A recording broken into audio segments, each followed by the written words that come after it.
Pada pagi hari ini Tuhan, sebentar firman-Mu dinyatakan, beri kami hati yang terbuka, mengerti, bisa melihat, mengalami kuasa dari kebenaran firman-Mu Tuhan.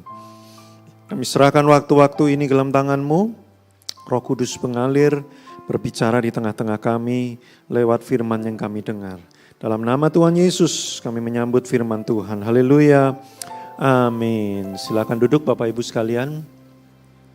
Selamat pagi semuanya. Haleluya. Bapak Ibu, ini pertama kalinya saya melayani di gereja ini.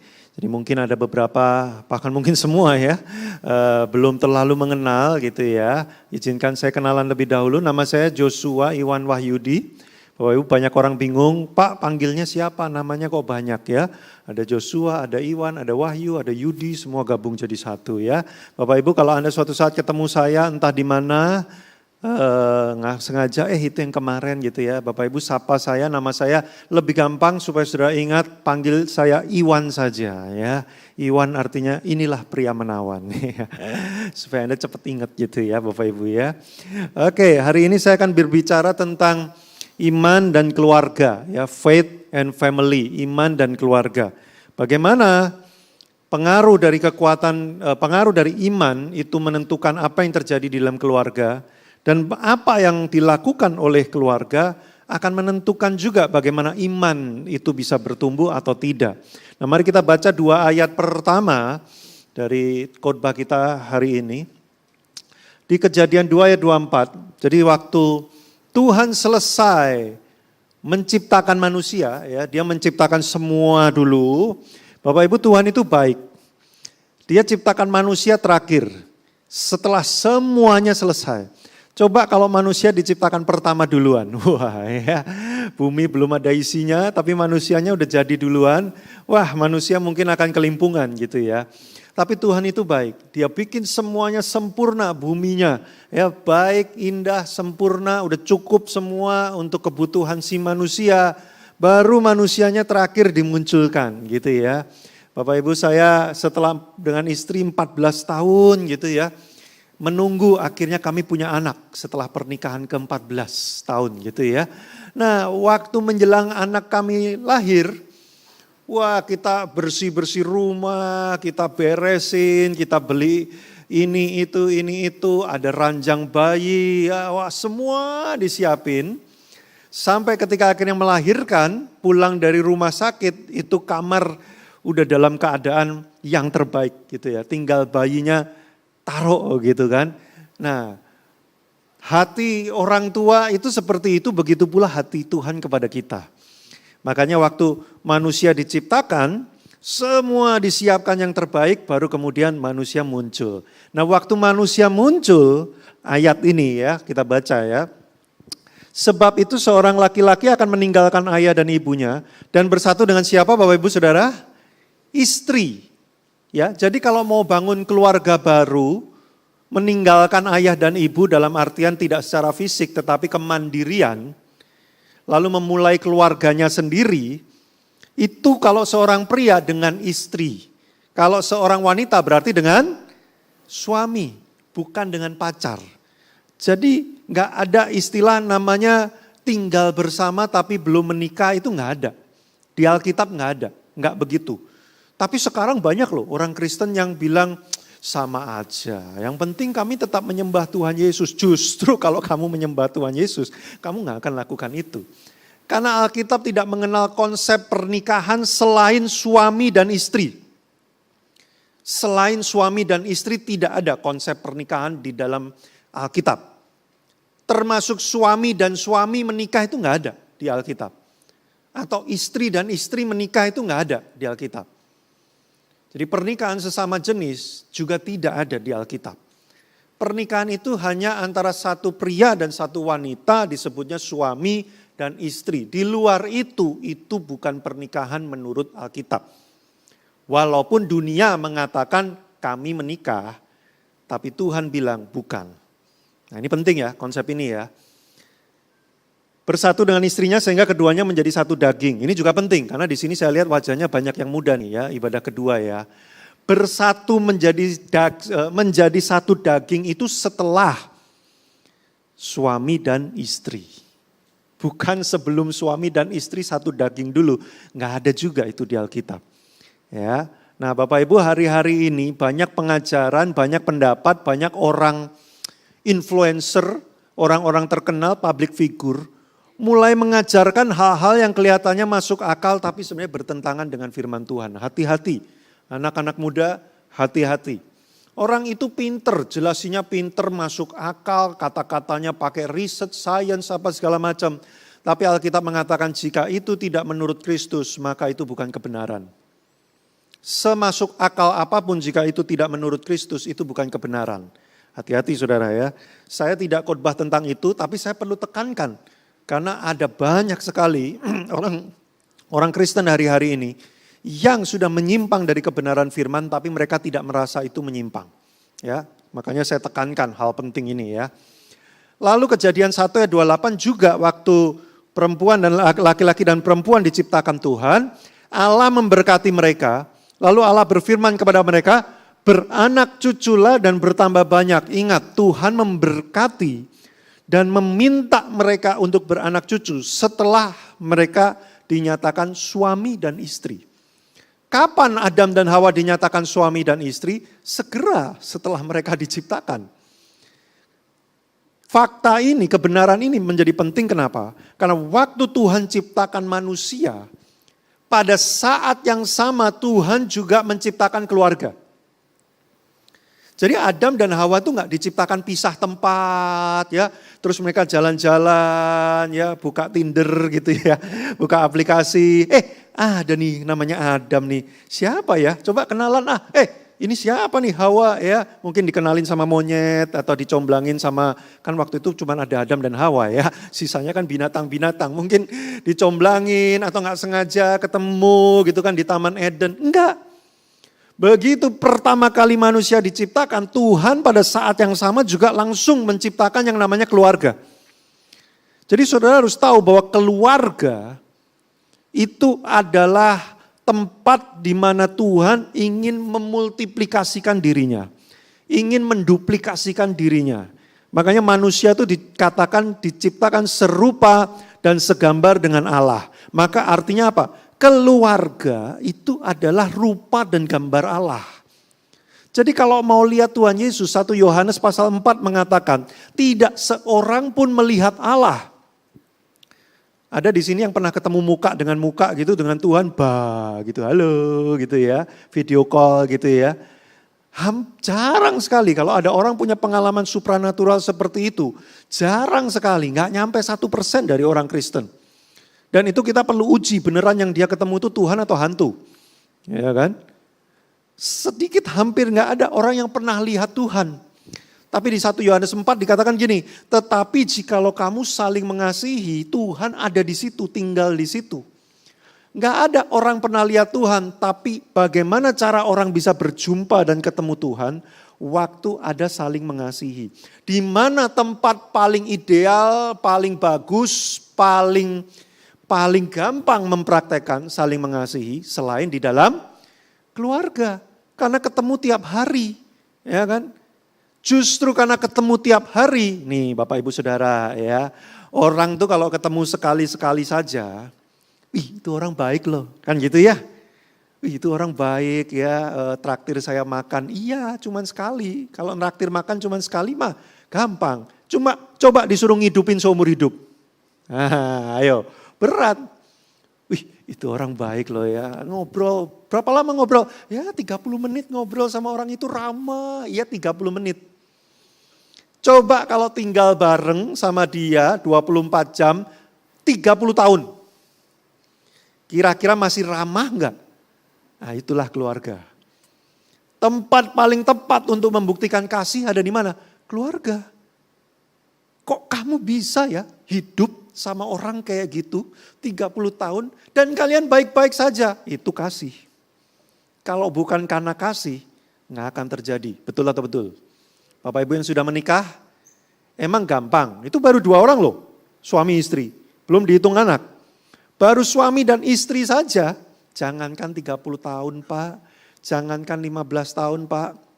Saya ini kebetulan konselor pernikahan. Saya ambil sertifikasi, belajar bagaimana melakukan konseling pernikahan, lalu saya buka praktek konseling pernikahan. Wah saudara, jangankan 15 tahun, jangankan 10 tahun, orang baru menikah 2 tahun saudara. Baru menikah 2 tahun. Udah nggak tahan. Datang ke, nah ini dia kalau di Indonesia, orang datang ke konselor pernikahan itu mayoritas ya, 80% ya. Bukan mau minta solusi gimana caranya supaya kami nggak bisa, bukan. 80% orang yang datang ke konselor kalau di Indonesia nih, mereka tuh gini, kami memutuskan udah mau cerai, jadi konseling ini cuma tinggal konfirmasi terakhir, konselornya bilang iya ini udah nggak bisa, nah itu yang dicari. Jadi waktu konseling, mereka bagaimana caranya menggiring kami konselornya, untuk supaya kami ngomong, iya sih ini memang gak bisa. Tuh kan konselornya aja udah bilang gak bisa. Makanya jadi supaya kalau mereka cerai itu gak terlalu ngerasa gimana gitu ya. Nanti kalau ditanya, loh kok kalian cerai? Iya kami udah konseling tapi gak berhasil. Konselornya aja menyerah. Nah, jadi kan bukan salahnya dia gitu loh. Kan enak kan. Nah itu 80% di Indonesia tuh konseling nikah kayak gitu. Jadi saya makanya kurus saudara. Ya. Karena tiap kali datang konseling, ya, saya mesti ngobrak-ngabrik, wah kayak otot-ototan, ayo diperjuangkan, ayo ini. Wah ada satu pasangan ya, cowoknya suaminya ya, udah dari pertama, kan gak bisa ya Pak ya, gak bisa ya Pak ya, jadi saya tuh disuruh bilang iya gitu. Ya, ini kondisinya gini, kan udah gak bisa ya Pak ya, daripada kami susah apa segala macam, kan mending pisah, bener gak Pak, Jadi saya ini cuma dijadiin kayak, Tuh kan gitu. Wah saudara.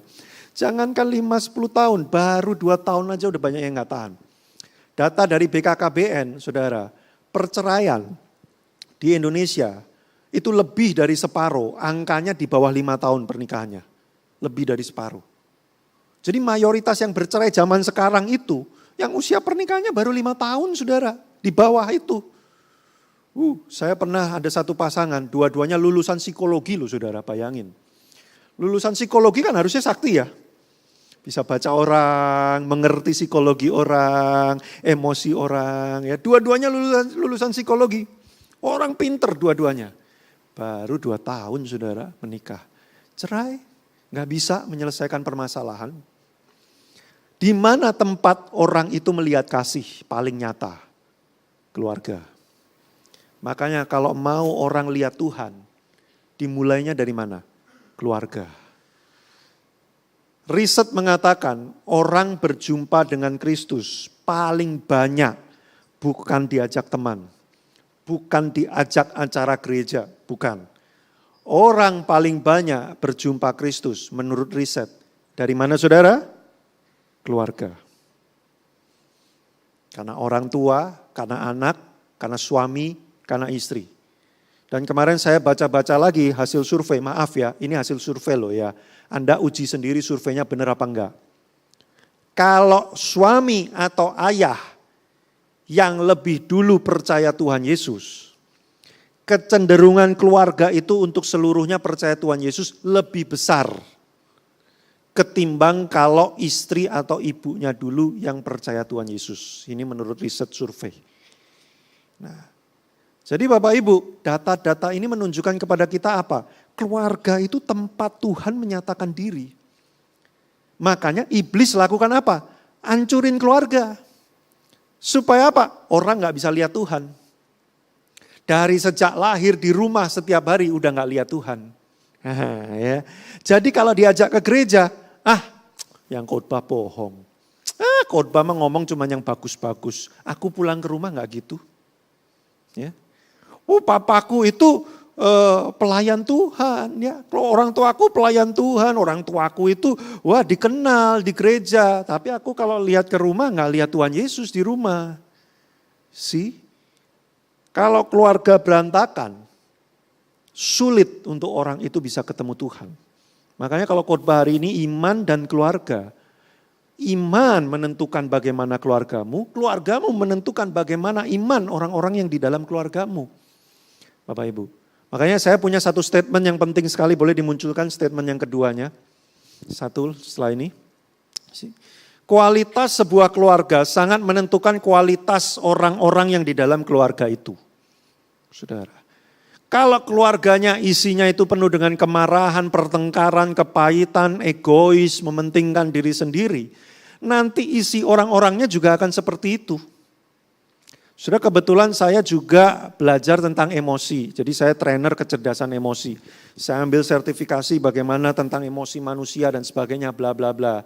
Bapak Ibu, semua, ini saya katakan, semua problem emosi manusia, ya, apapun namanya, problem emosi, ya, insecure lah, mementingkan diri sendiri, ya, kemarahan yang tak terkendali, rasa kecewa mendalam, kepahitan dan sebagainya. Semua problem emosi manusia itu dasar akar terjadinya dari pola asuh orang tua. Bagaimana interaksi anak dengan orang tua itu menumbuhkan kualitas emosional seseorang. Kalau interaksi dengan orang tua buruk, nanti dia akan tumbuh dengan banyak sekali problem emosi. Tapi kalau interaksi dengan orang tuanya sehat, itu anak akan lebih firm, lebih matang emosionalnya. Sehingga ketika menghadapi masalah, dia nggak akan terlalu sampai terguncang sampai gimana-gimana banget. Makanya coba lihat Bapak Ibu, kalau ketemu orang yang troublemaker, yang kerjaannya bikin masalah ya, yang susah, orang sulit gitu ya. Hampir ketemu siapapun dia selalu ribut, selalu bermasalah, troublemaker. Coba dicek keluarganya seperti apa, hubungan dia dengan orang tuanya seperti apa. Ini satu kali ini ya, saya lagi training ya. Saya diminta untuk mengcoaching satu senior manager, satu perusahaan. Waktu saya terima hasil laporan, jadi di laporan itu ditulis gini, ada scoring. Dari bos memberi dia nilai 2 dari 10. Sudah kan parah banget ya 2 dari 10 ya. Bosnya dia menilai dia angkanya 2 dari 10. Rekan satu peernya dia ngasih nilai 3 dari 10. Bawahannya dia kasih dia nilai 4 dari 10. Lah kan ini tiga-tiganya jelek semua. Angkanya 2, 3, 4 dari 10 saudara. Lah dia ngasih nilai buat dirinya sendiri 8 dari 10. Ini orang gak nyebut ya saudara ya. Mengira dirinya baik-baik aja padahal semua orang udah sebel, kesel sama dia. Lah saya dikasih hasil report itu. Saya bertanya-tanya kenapa hasilnya begini. Terus saya diberikan kesempatan 30 menit coaching sama orang itu. Saya ngobrol. Langsung saya sasar, saya tanya, Pak asalnya dari mana Pak? Oh ini. Boleh cerita gak Pak? Dia sebut satu kota gitu ya. Di kota itu gimana Bapak bertumbuhnya? Oh gini. Nah waktu dia cerita itu dia menyebutkan ini ceritanya. Papa saya itu ketua Padepokan Silat. Oh ya, wah ya. Terus dia menyebutkan gini, Papa saya selalu mengajari saya satu hal. Wah ini saya langsung dapat clue. Dia bilang gini, hey, kamu kalau berantem sama orang, siapapun orangnya, mau lebih gede badannya dari kamu, mau lebih tua usianya dari kamu, mau siapapun status orang itu, kamu kalau berantem harus menang. Kalau kamu berantem kalah, nggak usah pulang ke rumah, kamu bukan anaknya papa. Ya soalnya dia ketua Padepokan Silat, jadi kalau anaknya kalah kan berarti kurang hebat dia. Dia ngomong sama anaknya begitu. Saudara, waktu dia gede, dia kerja, itu kan perusahaan, bukan dunia persilatan. Itu kan tempat kerja, tapi dia anggap itu kayak Padepokan Silat. Dia sama bosnya nggak takut. Lah waktu report itu saya tanya, Pak ini kok orang-orang kasih nilai Bapak kok jelek-jelek ya? Biasalah Pak, orang itu iri sama saya. Ya. Saya itu kalau di kantor saya nggak takut pada siapapun Pak. Semua orang kan makan nasi, sama makan nasi. Jadi kalau saya ketemu Pak Direktur, saya ketemu Pak Wakil Direktur, buat saya dia manusia yang sama-sama saya. Ngapain saya? Bagi Pak, gitu kan ngapain? Pantes nilaimu jelek banget. Sudah nangkep gak? Problem emosi datangnya dari mana? Keluarga. Jadi kalau keluarga bermasalah, menumbuhkan orang-orang yang bermasalah. Makanya saudara, Tuhan terrefleksi di mana? Keluarga. Iblis tidak suka Tuhan muncul di tengah dunia ini, kelihatan di dunia ini gak suka. Makanya apa yang dilakukan iblis? Dia hancurkan keluarga. Dimulai dari mana kehancuran itu? pertama dari pernikahan. Mari kita baca, boleh dimunculkan poin yang pertama ya. Setelah ini, next berikutnya. Poin 1 langsung next. Poin 1. Nah ya. Poin pertama yang kita pelajari Bapak Ibu Saudara, jadilah pribadi yang beriman dan bangun pernikahanmu dalam Kristus. Kenapa? Karena akar awal pertama kali keluarga itu berantakan atau tidak, itu dimulai dari satu, pribadi kita. Kalau pribadi kita sudah bermasalah, kita menikah dengan seseorang dan dia juga bermasalah juga, waduh itu berat saudara. Kebetulan saya juga di gereja lokal saya memimpin departemen bimbingan pranikah. Jadi saya yang siapin juga materinya, modulnya apa segala macam. Saudara saya lihat kalau orang dari sejak sebelum menikah banyak masalah emosional di dalam dirinya nggak diberesin. Dia menikah itu bawa banyak PR. Makanya setiap kali, nah ini saya minggu depan menikahkan lagi nih pasangan ya. Kami sebelum pasangan menikah tuh biasanya seminggu sebelumnya ada konseling akhir namanya ya. Terakhir kurang seminggu konseling sama gembala nikahnya. Nah pertanyaan selalu yang saya ajukan pertama kali waktu konseling akhir tuh saya selalu nanya gini. Sudah siap menikah berapa persen? 0 sampai 100% berapa? Kalau enggak 100%, apa yang menyebabkan kamu masih punya keraguan? Walaupun kami siap Kak, 99% kami siap. Lah yang 1%-nya itu apa? Coba ceritakan. Tapi menarik, ini saya juga bingung ya pasangan-pasangan. Tolong yang muda-muda jangan ditiru ya. Banyak ya, orang tuh kalau mau nikah, kalau di gereja tuh intinya gini lah. Udahlah pokoknya cepet aja, yang penting nikahkan kami, cepet nikahkan kami. Udah gak usah ribet gitu saudara. Ya, jadi waktu konseling akhir itu banyak, ya ini bukan sedikit, banyak yang waktu ditanya, gimana? Masih ada yang mengganjal nggak? Masih ada keraguan-keraguan nggak? Nggak ada Kak. Berapa persen? 100%. Kamu siap? Siap. Ya, tahu pokoknya siap. Begitu udah tahun ketiga, keempat konseling. Wah ternyata begini. Saya tanya, lu waktu itu emang nggak tahu? Ya tahu sih Kak. Lu kok waktu itu ngomongnya 100% siap? Ya kami rasa kami siap. Kami rasa kami siap. Saudara, keluarga yang benar dimulai dari apa? Individunya benar dulu. Lalu menikah dengan individu yang juga benar. Lalu membangun pernikahannya benar. Ayatnya, boleh dimunculkan ayatnya. Jika bukan Tuhan yang membangun rumah, sia-sia orang yang membangunnya. Saudara, pernikahan yang benar harus dibangun di atas apa? Kristus. Kalau saudara nggak bangun pernikahan di atas Kristus, di atas dasar yang lain, sia-sia, udahlah. Pernikahan saudara mungkin finansialnya sehat bahkan berkelimpahan, good. Pekerjaan baik, good. Fisiknya nggak ada masalah, semuanya oke, baik. Tapi tidak ada Kristus di dalamnya, saudara, sia-sia. Hati-hati. Kenapa? Karena pernikahan itu yang ciptakan Tuhan, bukan manusia. Saudara sudah baca ayatnya tadi kan. Begitu manusia diciptakan, lembaga pernikahan juga diciptakan. Siapa yang bikin? Tuhan. Jadi kalau kita tidak sertakan Tuhan sang pencipta pernikahan ke dalam pernikahan, Anda sedang berusaha menjalaninya sendirian. Percaya saya sudah mengkonseling banyak sekali pasangan. Pernikahan tidak untuk dijalani berdua saja, suami dan istri. Pernikahan harus dijalani bersama Tuhan. Karena dalam pernikahanmu akan ada masa-masa jalan buntu, dead end. Saya sudah menikah baru 15 tahun dengan istri saya.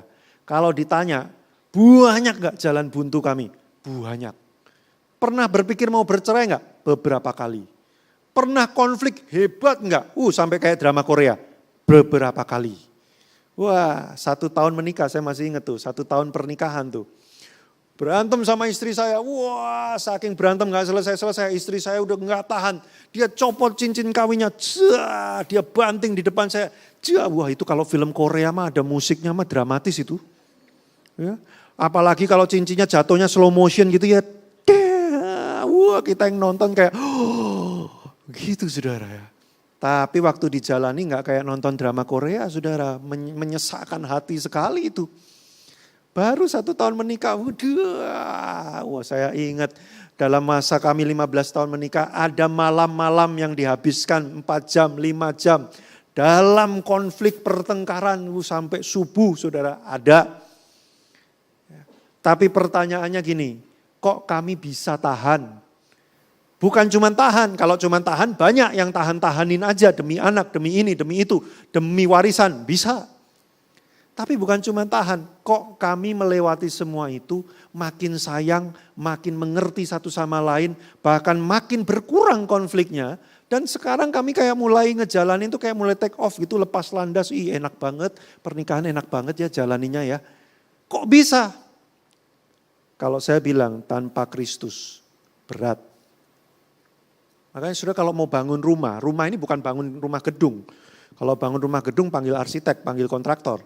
Tapi bangun rumah tangga, bangun rumah pernikahan, bangun rumah keluargamu saudara. Jikalau bukan Kristus, sia-sia yang membangunnya. Nah, makanya saudara pulang dari sini bertanya sama diri sendiri. Apa yang saya sudah lakukan? Apa yang saya dan pasangan saya sudah lakukan? Supaya Kristus ada di tengah-tengah pernikahan kami. Dasar pertama, 1, individu diri sendiri harus sehat.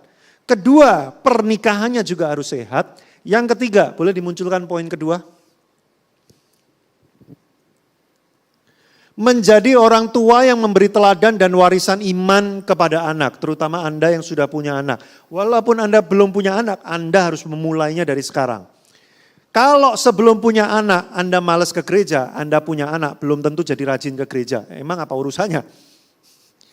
Bahkan kami menjumpai pasangan yang punya anak, ini dimanapun, di gereja manapun, ini fenomena. Bahwa keluarga-keluarga muda itu adalah range usia paling sedikit terlibat pelayanan. Kenapa? Karena mereka lagi mulai kerja, ngerintis karir, punya anak, brojol punya anak lagi gitu ya. Boro-boro mikirin gereja, pelayanan, rohani, itu urusan belakangan. Jadi keluarga muda yang punya anak kecil, 1, 2, itu adalah range usia di gereja manapun yang paling struggle kerohaniannya. Termasuk ikut melayani paling susah. Saudara. Jadi gini, kalau Anda belum punya anak, Anda udah gak kokoh imannya. Nanti punya anak, makin berat bangun iman. Makin berat bangun iman, apa yang mau diturunkan ke anaknya? Jadi kalau Anda belum punya anak sekarang, bagus, perkuat imanmu. Itu kesempatan untuk kita nabung iman dulu, kerohanian dulu. Nanti begitu sudah punya anak, mulai struggling, udah punya modalnya. Dan ada yang diwariskan. Bapak Ibu, istri saya ini gemar berdoa. Kalau di-compare dibandingkan dengan saya, dia 3-4 kali lipat lebih suka berdoa daripada saya. Waktu kami belum punya anak, 14 tahun itu, dia ajak saya doa terus, Ya. Waktu sekarang sudah punya anak, gampang untuk berdoa. Kenapa? Karena dia udah ajak terus membiasakan di dalam ritual keseharian kami. Makanya saudara kalau dari sekarang saja orang tua tidak menunjukkan teladan iman. Gini loh saudara, ke gereja ada sekolah minggu enggak? Ada. Sekolah minggu itu bukan tempat penitipan anak, bukan. Sekolah minggu itu bukan tempat yang bertanggung jawab untuk membuat anak Anda bertobat, bukan loh saudara. Saya harus garis bawahi loh. Karena sebenarnya yang paling bertanggung jawab untuk memperkenalkan Kristus kepada anak itu orang tua, bukan sekolah minggu. Oh kalau gitu sekolah minggu kita bubarkan aja ya Pak ya. Bukan gitu. Sekolah minggu tujuannya apa? Memperkuat apa yang sudah diajarkan di rumah. Sehingga itu makin firm. Tapi kan banyak orang tua sekarang kebalik kan. Dititipin di sekolah minggu. Titip pesan sama gurunya. Tolong anak saya ini bandel banget Bu ya. Tolong dibenerin ya. Lah yang bikin bandel siapa? Terus yang benerin siapa? Di sekolah minggu udah diajarin bener, pulang-pulang balik lagi. Nah sekolah minggu kan cuma seminggu sekali saudara. Ketemu Anda orang tuanya setiap hari. Di sekolah minggu diajari, ayo berdoa, semua berdoa. Di rumah, bapak ibunya kagak pernah ngajak berdoa. Lah gimana anaknya mau berdoa? Bayangkan masa anak umur 3 tahun gitu ya. Papa, mama, ya, ayo kita berdoa, keuangan kita kurang baik, ayo kita berdoa. Wih, pernah lihat anak umur 3 tahun begitu? Ya. Nah, saudara, itu kan tugas orang tua untuk memperkenalkan doa, baca Alkitab, bersyukur, menyebut nama Yesus, memuji Tuhan. Itu kan tugasnya orang tua. Anak tuh cuman liatin aja. Nonton, liatin, oh gitu ya cara hidup ya. Oh kalau lagi ada masalah responnya gitu ya. Oh kalau lagi bertengkar cara menyelesaikannya begitu ya. Oh kalau sakit, lagi jatuh atau apa gitu ya cara bereaksinya ya. Anak cuma nonton, lihat dan mereka belajar dari melihat. Tapi kalau orang tua tidak pernah mempertontonkan itu, apa yang mau dipelajari oleh anak? Seminggu sekali dia ke sekolah minggu, dia ketemu guru sekolah minggunya, tapi guru sekolah minggunya itu siapa? Dia bukan orang tuanya. Dia cuman kakak yang dijumpai seminggu sekali. Hubungan emosionalnya juga gak sekuat itu. Jadi Bapak Ibu makanya saya katakan orang tua jangan anggap sekolah minggu itu mengambil porsi lebih daripada orang tua. Makanya saya bilang kalau orang tua tidak punya iman, berat. Kalau bukan Tuhan sayang dan mengambil hatinya secara langsung, anak itu akan sulit untuk ketemu Tuhan. Tanggung jawab kita orang tua bukan cuma memberi makan, menghidupi, menyekolahkan. Tapi yang paling utama, saudara, saya ingat banget waktu anak saya umur 2,5 bulan. Di gereja kami buka penyerahan anak. Saya bawa anak saya, ada yang tanya gini, Pak baru 2,5 bulan ngapain Pak? Tahun depan juga masih ada, ngapain buru-buru amat? Saya ngomong begini loh, doa saya di hadapan Tuhan, saya nggak doa supaya anak saya itu nanti jadi founder startup hebat, entrepreneur, pengusaha, orang artis, public figure. Saya nggak doa anak saya seperti itu. Kalau nanti bisa jadi begitu, puji Tuhan. Saya akan coba sekolahkan, latih dia supaya dia bisa seperti itu. Tapi doa saya di hadapan Tuhan bukan itu. Doa saya di hadapan Tuhan dari sebelum dia lahir di kandungan sampai sekarang tiap kali saya gendong dia. Saya tuh ngomong sama Tuhan gini, Tuhan jumpai anak saya. Buat dia kenal Tuhan. Buat dia bisa ngobrol sama Tuhan. Buat dia cinta sama Tuhan. Buat dia dalam hidupnya itu gak ada yang lain selain Tuhan Yesus. Itu doa saya saudara. Makanya waktu dia lahir saya deg-degan. Kenapa saya deg-degan? Saya terus bertanya sama diri saya sendiri itu begini loh. Bisa gak ya saya ini menunjukkan Kristus lewat hidup saya ke anak saya.